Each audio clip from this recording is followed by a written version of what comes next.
Hey guys, it is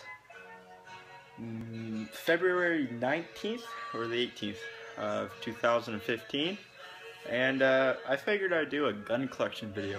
I haven't done a video like this, I don't think ever really, so I figured I might as well do this collection. I might end up selling like my whole collection for a move, so I thought this would be kind of cool, catalog what I have now. So I have this video for the future, and then I can look back at it, see how what I've kind of gone through. But yeah, before you ask, everything has been safety checked, and we're all good to go in that department. So let's just run through it quick. I don't have anything too fancy, but yeah, I mean, I guess I'll start with this. This is the Savage Rascal chambered in .22 long rifle. It is a little single shot bolt action chambered in .22. They're good little inexpensive rifles. I think I paid $180 for this. It's not bad. With the peep sight there, as you can see. And yeah, I don't really enjoy shooting this as much, but I bought this so my sister and I could shoot more together. And it's a fun little rifle. It's super lightweight, probably only weighs maybe 1.5 pounds to 2 pounds, so it's very, very lightweight. It'd be a good backpacking rifle. But yeah, that's a fun little gun. Next, we'll move up to... This is the Ruger 1022 with the standard birch stock. I added the 1022 sling. This is the 50th anniversary edition. But yeah, this is also chambered in .22 long rifle, as most of you guys know. Pretty cool rifles. I think they're pretty well priced for what they are. I think they're very reliable. In my experience, like it's eaten up anything I've put into it, like almost all the cheap bulk ammo. And yeah, the sights are very 1022-esque, but I like them. I can pick up target very quickly with these. Not like a decent trigger, nothing too serious. But I found it cool because this is the 50th anniversary edition, as you can see there on the bolt. And then it shows, there's a little engraving here that says 50 years from 1964 to 2014. I picked this up around September of last year, so I've had it for a little while. It was the first rifle I've ever bought myself, so it was kind of cool. Picked this up from Cabela's. Next up we have the this is the Cooey Model 600. There's a tubular mag-fed bolt-action .22. As you can see here, it's not bad. I mean, it was a freebie that I got off of a boss of mine. So yeah, I mean, it's pitted all to hell, but I don't think that's anything I can't fix. As you can see there around the end of the barrel. But yeah, that's actually a pretty decent trigger. The tube fed is not really my favorite. I prefer like a box magazine of some sort. But I mean, can't have it all. It was a free gun. That's better than anything else. So yeah, I mean, it's not super heavy. I really like the sights. It's very, for whatever reason, it reminds me of like a K98 or something like that.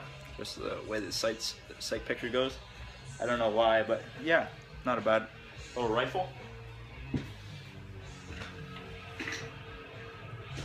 Next up is the Savage Model 11 Hog Hunter.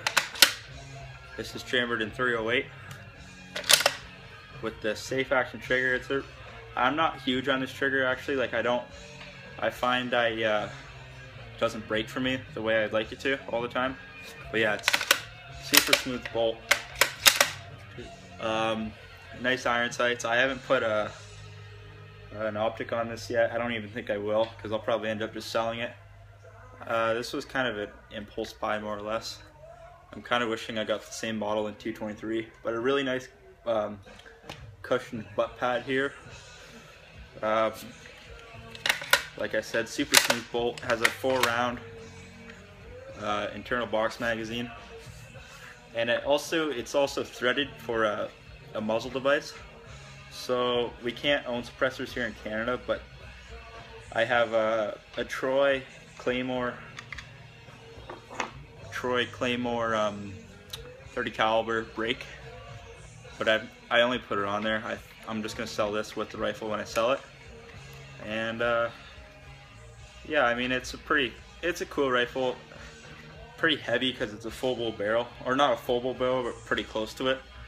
Really heavy barrel. I just really like the look of this gun, more or less. I've always liked Savage rifles. I always thought they were a great buy for your money. But yeah, moving on. Behind me here is the Lakefield Mark II.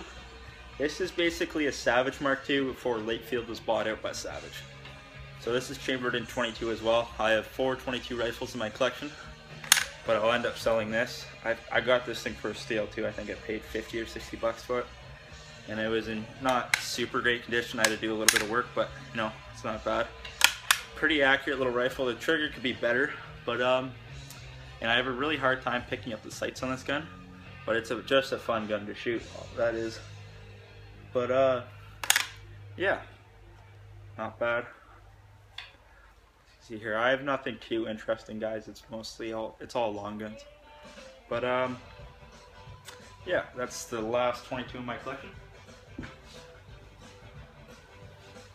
Next up is the Remington 870 synthetic with a 28-inch barrel, chambered in 12 gauge. It is a pretty serious rig. I bought it with this 10-round tube mag extension. So it's sorry, it's not 10 rounds, but it's 9 in the tube, 1 in the chamber. That super smooth action that the 870s are pretty well known for. At least I think so. Like there's never been an 870 that didn't have a nice action I've ever felt. It came with this Hogue stock set, which feels really nice. Then I added this Magpul. It's like 3 inches of Magpul rail that I can either add a light, like a vertical grip, or a light of some sort or whatever. Yeah, I just like it as a hand stop. It just feels good to rack the slide with that. But yeah, and it also came with this, if I can do it, it's the Knox cushioning recoil system. So it feels a lot nicer, as you can see. Like, it does that upon the impact of the recoil or whatever. I also added these glow sets, so they glow in the dark really well. Just tape here. I have this camouflage sling. But yeah, I mean, I haven't done too much to this gun. I really like it. Also, although I really want the Magpul edition. And yeah, the 28-inch barrel is just a little long for me, and for what I like to shoot shotguns for. But yeah, moving on up. Last but not least, this is the Chiappa M19, chambered in 9mm, or 9mm Problem, or NATO. It is basically a reproduction of the M1 carbine that was used in World War II and the Korean War. But this is not in 30 carbine. This is 9mm, which is much more economical to shoot. This takes Beretta M9 or 92 mags. Super lightweight. This thing is just a feather. It runs pretty reliably. I haven't had too many issues with this thing. I only have like 60 or 70 rounds through it.